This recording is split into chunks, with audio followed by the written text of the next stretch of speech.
Hello friends, my name's TheRealEmile and welcome back to Forza Top Gear Laps. Today we've got a new background car. Look at it. Yeah, it's magnificent. Anyways, today we will be covering American cars. Now if you ask American car cynics and those who grew up in the 1960s, American cars can't take corners. This is because, well, until very recently they've kind of had the suspension off of farm equipment. However, these days, American cars are getting much better at corners. The modern-day Camaro ZL1 is actually only a second slower than a Lamborghini Gallardo Superleggera around the Nürburgring.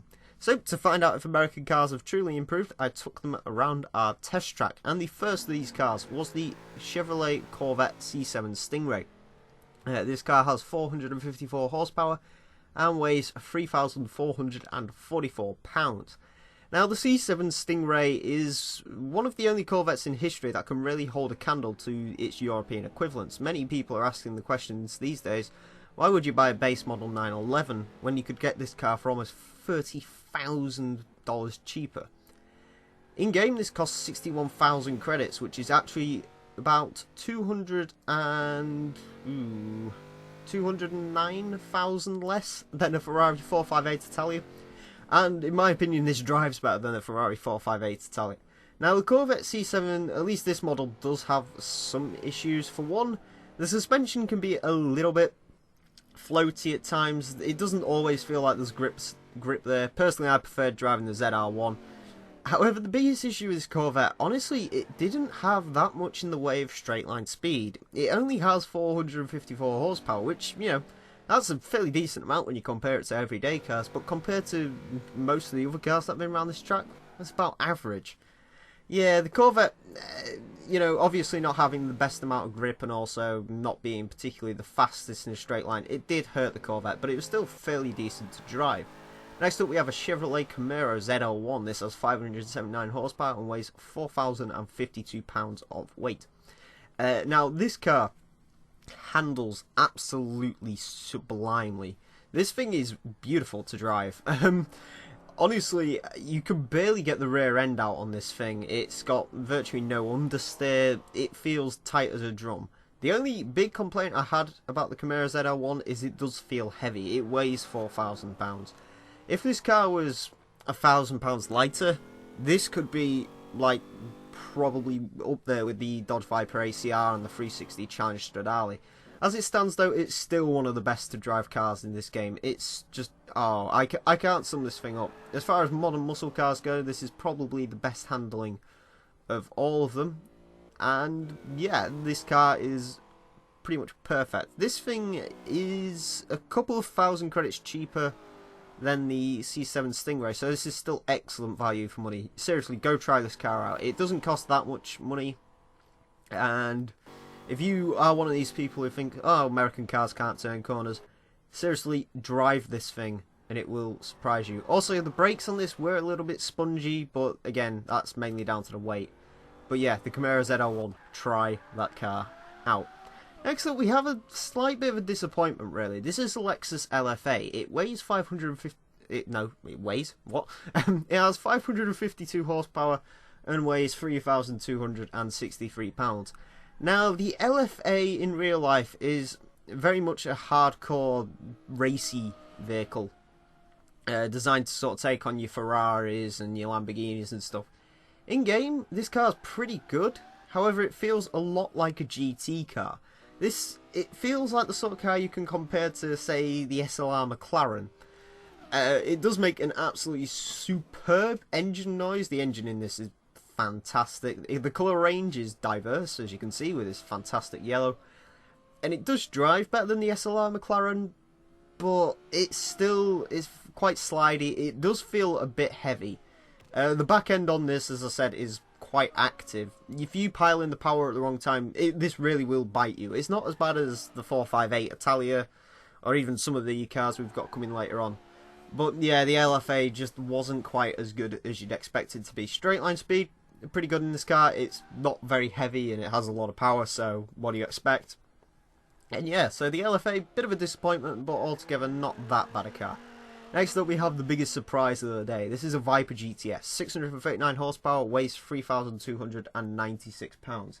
Now, if you ask me what my favourite American car is, I'll tell you it's this 2013 Viper. I adore the new Viper. This car is insane.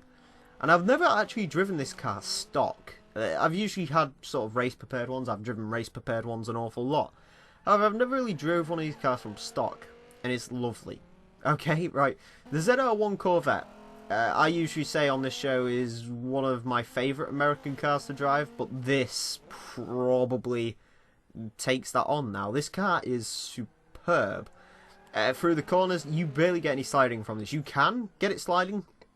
You know, if you pile in all the power and jack the wheel into opposite lock, it will slide because it's a Viper. But at the same time, it grips on, which is strange because it's a Viper.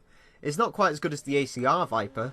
You know, I'm not saying it is, but this car is very, very, very good. And I am heavily looking forward to the announcement of the 2016 Viper ACR. Because if it has the speed of this and sort of the grip of that 2000s ACR Viper, that could be pretty much my perfect car. Next up, we have a weird one. Most of you probably won't even know this car actually exists in Forza, but it does. It's the Saleen S7, 575 horsepower, 2,756 pounds of weight. Now, it doesn't look particularly spectacular. It kind of looks like a McLaren F1, and it's American. It's from 2004, yet this car will do 230 miles an hour, which is insane. This, you know, it's kind of in the same boat as the McLaren F1. I think this car might be a bit too old to class it as a hypercar, but it's still pretty mental. The Saleen S7 as well is spot on to drive. Seriously, this is probably the best driving hypercar in the game. I know I just called it not a hypercar, but whatever. Yeah, as far as sort of retro supercars and modern hypercars go, this is probably one of the best to drive in the game. This could really upset some of the modern supercars as well. It sticks to the road. The brakes are pretty good from what I remember. It has been a while since I've driven these laps. But yeah, also straight line speeds, well, it's good. It's a Saleen with 230 miles an hour being the top speed. Of course it's good. Anyway, on to what I think is the hardest car in the game to drive. This is the Hennessy Venom GT. 1,200 horsepower, 2,685 pounds of weight. If that sounds like it would end in disaster, that's because it does. This car is so unbelievably difficult to drive. You have to be so careful with the throttle. Now, I will say this in the Hennessy's favour. It's not inconsistent. It's not the sort of car, if you turn it into one corner, it won't slide. And if you turn it into another, it will. You kind of know what this car's going to do. However, all the corners, you pretty much have to go in with no power. As soon as you click down that right trigger, this thing shoots off, and it will either slide if you're turning a corner, or if you're on a straight, you just instantly hit the hyperspeed button. This thing has, I think it's probably the fastest car in a straight line in the entire game from stock. It's just stupendously quick. Down here, you'll do about 160, and that's probably the fastest any car will ever go down there. The Venom is an absolutely monstrous car. I'm not a huge fan of it, but you're certainly on your toes when you drive that. The final car today is a bit of a surprise, some of you may think. This is a Ford RS200 Evolution. It has 505 horsepower and weighs 2,465 pounds. Now, this car was a Group B rally car. When the Ford RS200 first came out, it wasn't too successful in Group B. They then stepped up with the Evolution model, which many think would have been a absolutely perfect Group B vehicle if Group B didn't collapse when this vehicle just came out. However, round the track, this car has most of the qualities you want for the Top Gear test track. It has excellent acceleration because it's four-wheel drive, and it has 505 horsepower. It's got a four-wheel drive system, which means it'll grip on in the corners, and this thing did. You can chuck this thing around so much. It's so fun to drive this little car. And as well as that, the only criticism is top speed. But on a track like this, the car tops out about 140, I think. But around this track, especially with the amount of horsepower you got in this, you're not going to hit 140. So it doesn't matter. The gears are nice and short, which was a bit of an issue at times, you know, when you sort of turn into a corner like this last corner, you know, I usually pop it down into first. In this, I had to sort of swing it around and go into the second. But yeah, excellent car. Anyway, onto our leaderboard, and the Hennessy Venom goes into second place with a 113.327. I didn't really expect much less of the Venom, but that's a very tricky car to drive. It's just a bit quicker than a Zonda.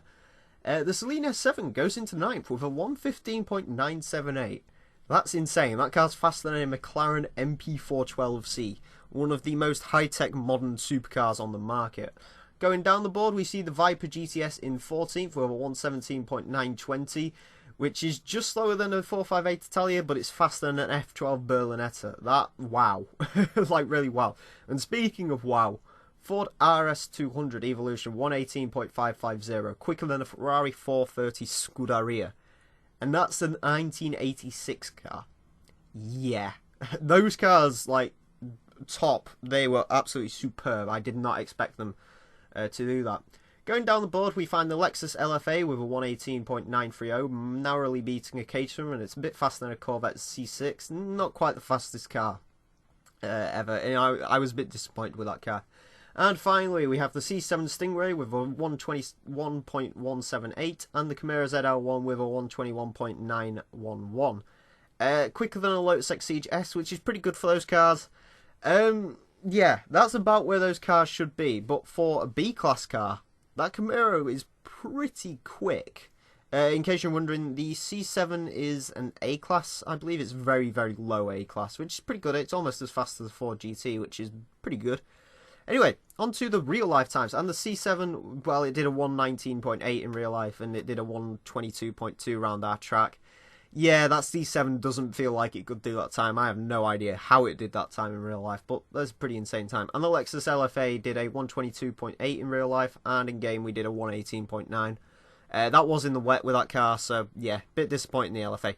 Anyway, I want to thank you all very much for watching. Next week, I'm not sure, I think I might be doing random C-class cars next. Also, keep a lookout, there will be an individual episode for one car this week, so I hope you enjoyed that, and I hope you've enjoyed this video. I want to thank you all very much for watching, and until next time, farewell.